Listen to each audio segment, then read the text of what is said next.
지난 주일에 우리는 씨 뿌리시는 하나님의 비유에 관한 말씀을 묵상했습니다. 하나님께서는 말씀의 씨를, 복음의 씨앗을 뿌리십니다. 그런데 그 씨를 차별 없이 누가 보면 낭비하듯이, 허비하듯이 온 땅에 뿌리십니다.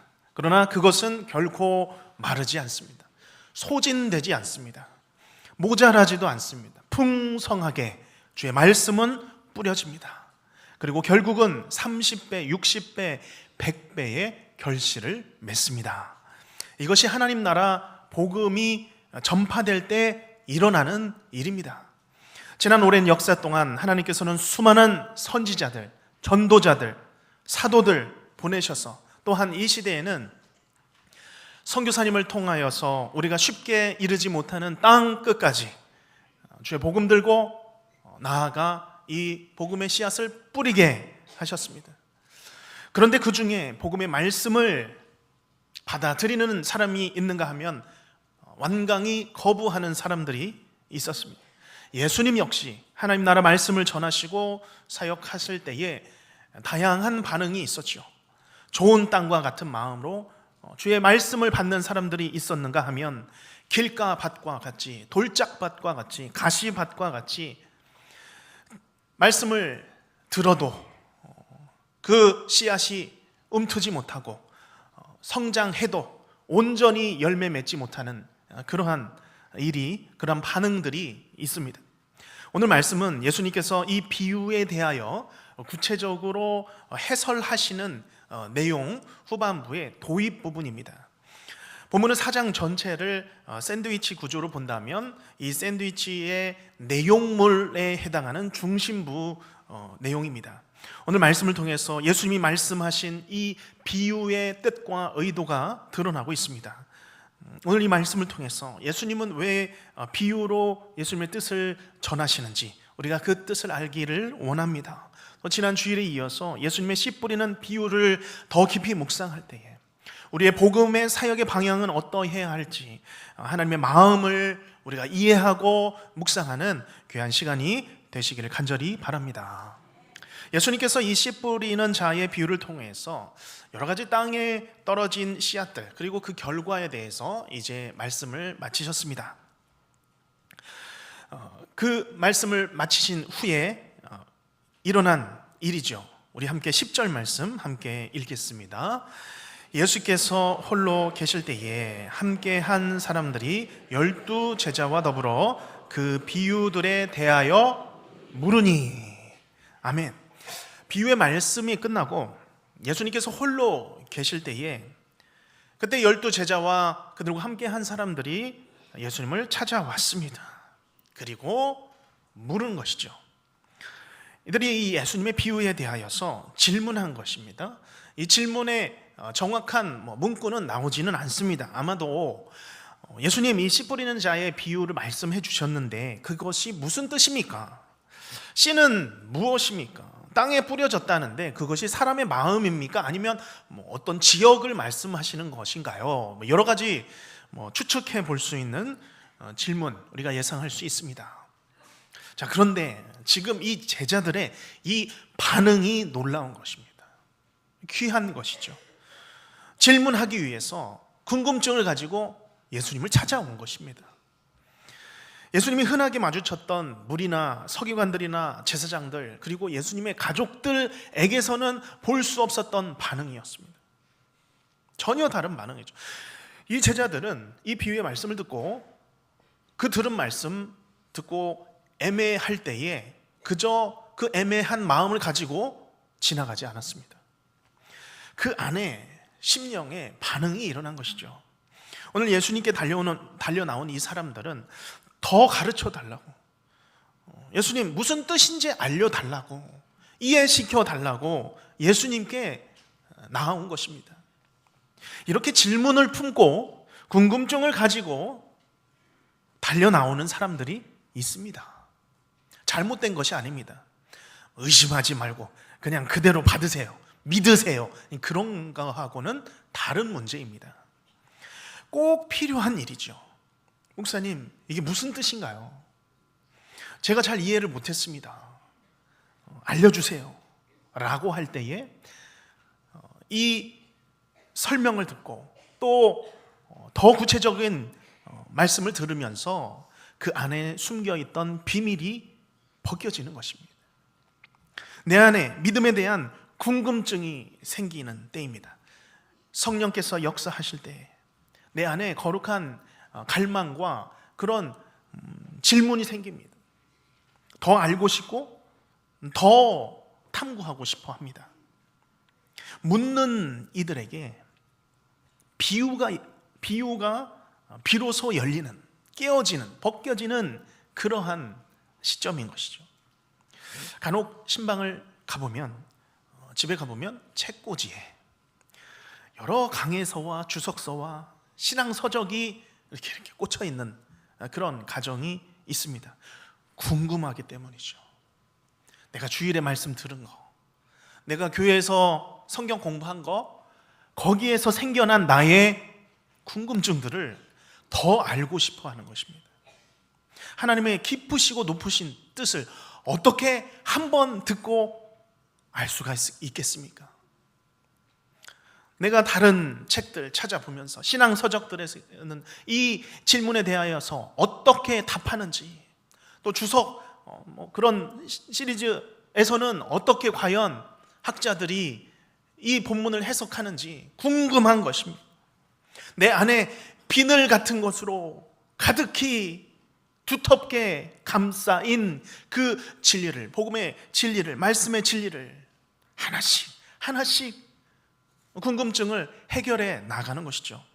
그래서 오늘 제자들은 하나님 나라의 비밀이 담긴 이 씨 뿌린 자의 비유가 그들의 귀에 들려졌을 때에 예수님을 찾아왔습니다.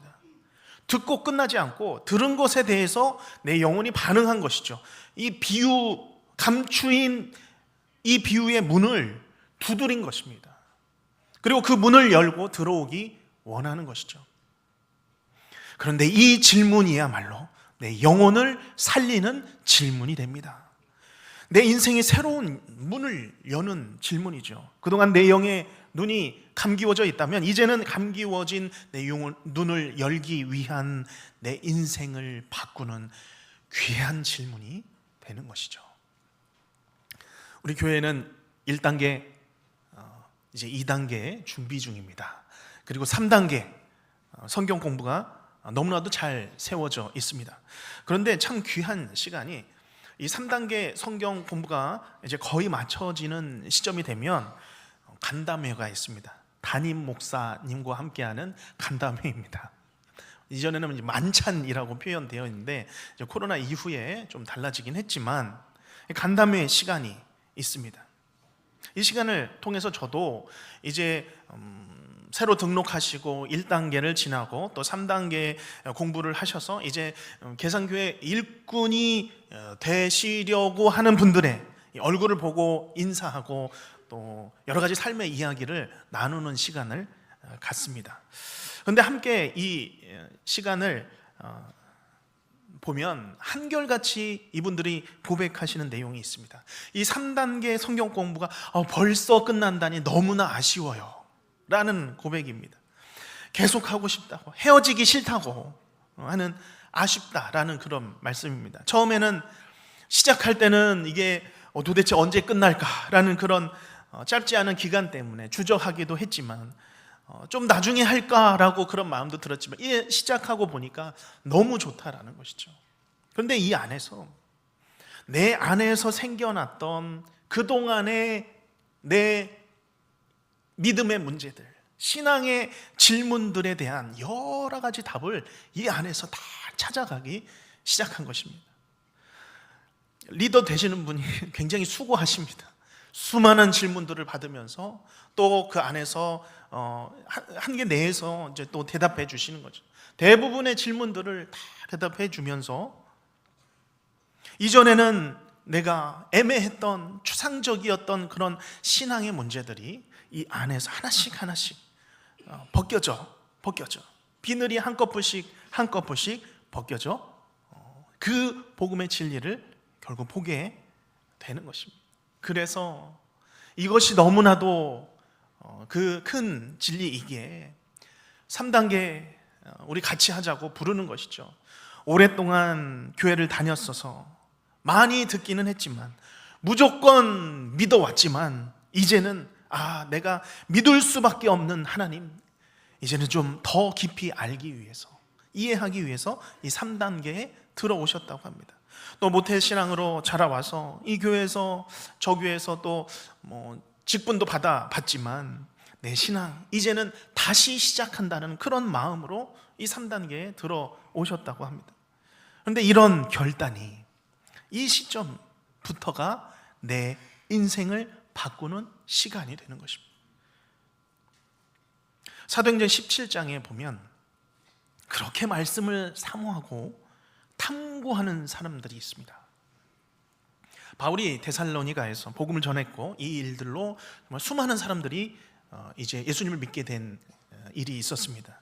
그런데 이것을 시기한 사람들이 바울 일행을 이제 로마 정부에 반역한다는 누명을 씌운 겁니다. 그래서 이제 결국은 그 지역을 떠나서 이제 베레아라는 지역으로 가게 되었습니다. 오랜 시간이 걸려서 걸었음에도 이 바울 일행은 그곳에서 유대인의 회당에서 말씀을 전했습니다. 그런데 그곳에서 일어난 반응입니다. 데살로니가 성도도 참 귀하게 말씀을 받았지만 이 성도들은 더 귀한 마음이 있었던 거죠. 사도행전 17장 11절 말씀인데요, 우리 한번 같이 이 베레아에 있는 성도들이 어떤 마음이었는지 한번 읽어보겠습니다. 시작. 베레아에 있는 사람들은 데살로니가에 있는 사람들보다 더 너그러워서 간절한 마음으로 말씀을 받고 이것이 그러한가 하여 날마다 성경을 상고함으로. 아멘. 여기 그들의 마음이 더 너그러웠다라는 마음인데, 더 고귀한, 단어 뜻으로는 고귀한, 가문이 좋은 그런 원어의 뜻을 갖고 있습니다. 다시 말하면 그들은 이 말씀을 대할 때에 정말 더 고귀한 마음으로, 편견 없이, 고르는 거 없이 존중하는 마음으로 말씀을 받았다는 것이죠. 간절한 마음으로 또한 받았습니다. 열심히 준비된 마음이 있었다는 것이죠. 받으려고 하는 그 열심이 있었습니다. 성경이 지금 베레아에서 말씀을 받는 사람들의 마음을 구체적으로 표현하고 있는 것은 이들의 마음이, 이들의 반응이 너무나도 귀했기 때문입니다. 간절한 마음으로 말씀을 받고 이것이 그러한가 하여 날마다 성경을 상고함으로, 상고하다라는 것, 자세하게 유심히 골라낸다. 채를 쳐서 나다를 골라내는 것처럼 가려내듯이 조심스럽게 하나님의 말씀을 탐색하는 것이죠. 그리고 그 의미를 찾아냈을 때에 뛸 듯이 기뻐하는 것입니다. 가슴이 벅차고, 그렇기에 이 고귀한 마음으로 말씀을 들을 때 이 존중하는 마음으로 자세히 살펴서 그 말씀 받을 때에 비로소 이 안에서 하나님께서 원하시는 변화가 일어나는 것입니다. 삶의 열매가 맺히고 성령의 열매가 그 받은 말씀으로 주렁주렁 열리는 것입니다. 오늘 하나님의 말씀이 전해지는 모든 순간마다, 모든 모임마다 두터운 우리의 모든 의문의 비늘이 벗겨지기를 주님의 이름으로 축복합니다. 내 안에 영적인 질문, 모든 질문들에 대한 것들이 해소가 되고 인생의 답을 찾음으로써 성장과 열매가 있는 모든 성도님들의 삶이 되시기를 간절히 바랍니다. 이제 제자들이 예수님의 비유에 대하여서 물었을 때 예수님은 본격적으로 이 비유를 해석하기 이전에 왜 이 비유를 말씀하셨는지 그 이유를 설명하고 계십니다. 11절 말씀 같이 읽겠습니다. 이르시되 하나님 나라의 비밀을 너희에게는 주었으나 외인에게는 모든 것을 비유로 하나니. 아멘. 왜 비유를 말씀하시죠? 외인들 때문이라 하십니다. 외인들에게는 비유로 가르쳐 주려고 하였기에 비유로 말씀하셨다 하십니다. 자, 그런데 그렇다고 예수님께서 하나님 나라의 비밀을 항상 제자들에게는 곧바로 알려주시고 외인들에게는 항상 비유로 말씀하셨다, 그런 뜻은 아닙니다. 예수님께서 하나님 나라의 비밀을 동일하게 제자들이든 무리들이든 차별 없이 비유로 가르쳐 주셨습니다. 예수님께서는 진리를 진리 그대로 가르쳐 주셔도 됐습니다. 그런데 처음에 예수님께서 이 진리를 진리로 가르쳐 주셨는데 사람들이 예수님이 진리를 말하는 것을 알고 그 진리를 거부하기 시작했습니다. 참 놀라운 일이죠. 요한복음 8장 45절에 이에 대하여 예수님께서 말씀하십니다. 내가 진리를 말함으로 너희가 나를 믿지 아니하는도다. 그 마음에서 거부를 하는 것입니다. 참 진리, 정말 생진리의 말씀을 전하니까 거부한. 그래서 예수님께서는 그때부터 비유를 자주 사용하신 것입니다. 그런데 이 비유를 들을 때 비로소 이 소위 내인과 외인이 구분이 됩니다. 비유를 말씀할 때에 그 비유를 깨달아 알게 되면 제자입니다. 내인입니다. 혹이나 그 비유를 깨닫지 못했더라도 오늘 이 제자들처럼 예수님께 나아와서 그 비유를 깨닫게 하는 그런 내인이 있죠. 그런가 하면 또한 알아듣지 못하는 사람들이 있습니다. 비유를 들어도 깨닫지 못하고 깨닫지 못해도 그저 듣고 지나가 버립니다. 그들은 무리이죠. 이것이 비유의 기능입니다. 그래서 우리는 말씀을 들을 때에, 말씀을 대할 때에 우리의 영적인 상태는 어떠한지 잘 살펴봐야 합니다. 우리가 성경 공부도 하고 큐티도 하고 설교 시간에 말씀도 듣습니다. 이 말씀이 내 귀에 들어오고 있는지를 잘 살펴야 합니다. 우리 모든 성도님들은 다 잘 듣고 계시는 줄로 믿습니다. 아멘. 내 귀에 잘 들리고 들어오면 그것은 우리가 하나님 나라 안에 이미 들어와 있는 것입니다. 우리가 설교는 들으면 당연히 다 들리는 거 아닌가라고 생각할 수 있지만 아무나 듣는 것이 아닙니다. 아무나 이 하나님의 진리의 말씀을 듣고 내 마음에서 동의하는 것이 아니죠. 이 말씀을 들을 때에 그 말씀을 받고 있다라고 하는 것은 이미 하나님 나라의 문을 열고 들어와 있는 내인이요, 또한 내부인, 표현하자면 그렇습니다. 울타리 안에 있는 것이죠. 요한복음 16장 13절 상반절에 이렇게 말씀하십니다. 그러나 진리의 성령이 오시면, 지금이죠. 진리의 성령이 오시면 하시는 일이 무엇입니까? 그 성령께서 너희를 모든 진리 가운데로 인도하시리라 약속해 주셨습니다. 우리가 비유가 들린다라고 하는 것은 하나님께서 우리를 진리의 방으로 초대해 주셔서 깨닫게 해 주셨기 때문인 줄로 믿습니다. 그렇기 때문에 이 비유를 말씀하실 때는 초대와 같습니다. 들어오라는 것이죠. 예수님의 초대입니다. 하나님의 초대입니다. 그래서 마가복음을 강해하는 청교도 목회자 캠벨 몰간 목사님은 이 대목에서 이렇게 말합니다. 비유는 비밀이 숨겨진 장소로 가는 열려진 문이다. 문 안으로 들어오라는 것입니다. 이 말씀을 들어오라는 것이죠. 발걸음을 옮겨서 성령의 인도하심을 따라서 들어오라 라고 하는 것이 비유의 기능입니다.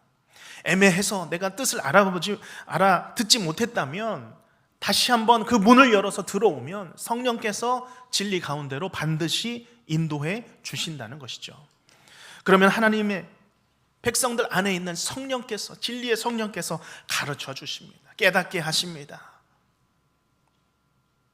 우리가 말씀을 들을 때마다, 말씀을 대할 때마다 주께서 열어주시는 이 은혜의 문 안에 들어와, 힘차게 문 안에 들어와 진리의 말씀을 깨달아 하시는 모든 성도님들이 되시기를 주님의 이름으로 축복합니다.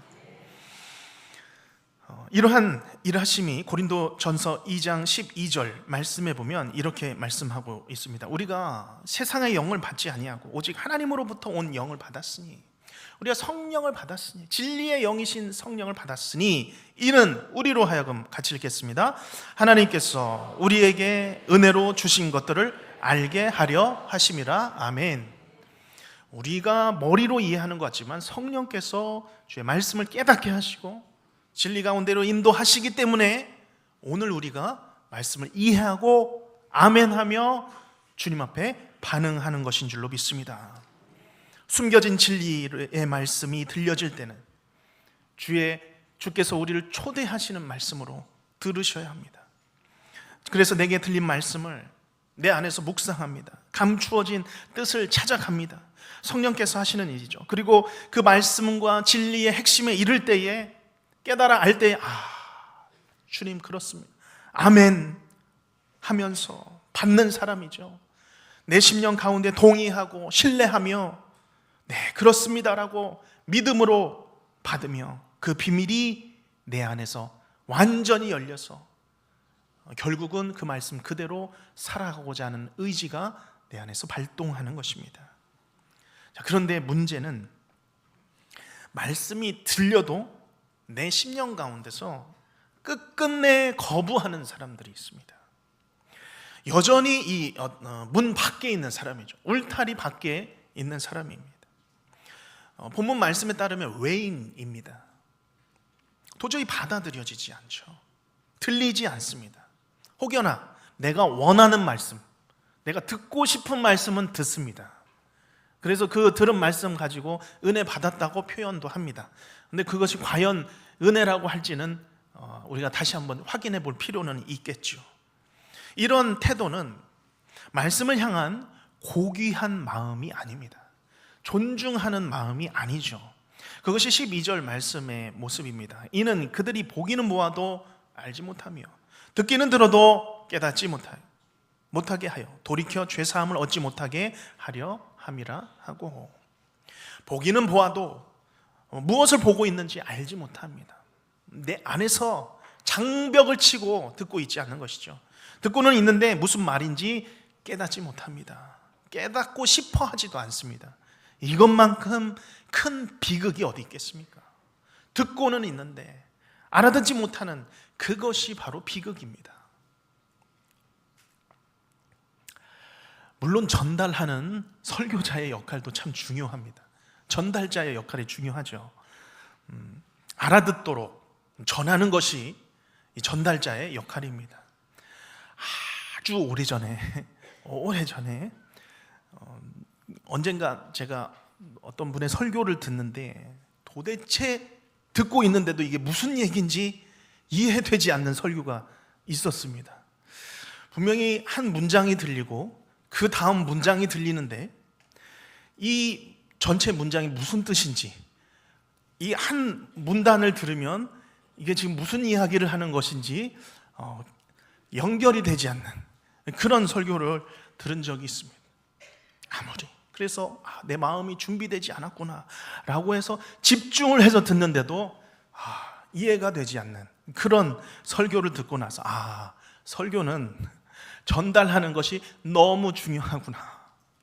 저도 이 말씀을 준비하면서 이게 과연 잘 들리는 설교일까 고민하면서 단어를 선택하고 또 다음 문장을 이어갑니다.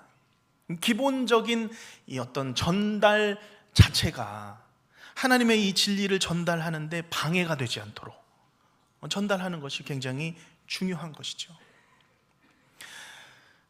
그렇게 보면 내 영적인 상태 때문이든 또 설교자의 능력이든 하나님의 말씀이 잘 들린다면 그것이 복인 줄로 믿습니다.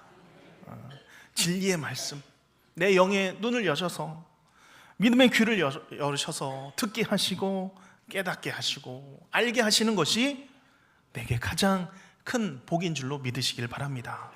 에베소서 2장 19절 말씀에 보면 그러므로 이제부터 너희는 외인도 아니요 나그네도 아니요 오직 성도들과 동일한 시민이요 하나님의 권속이라 말씀하십니다.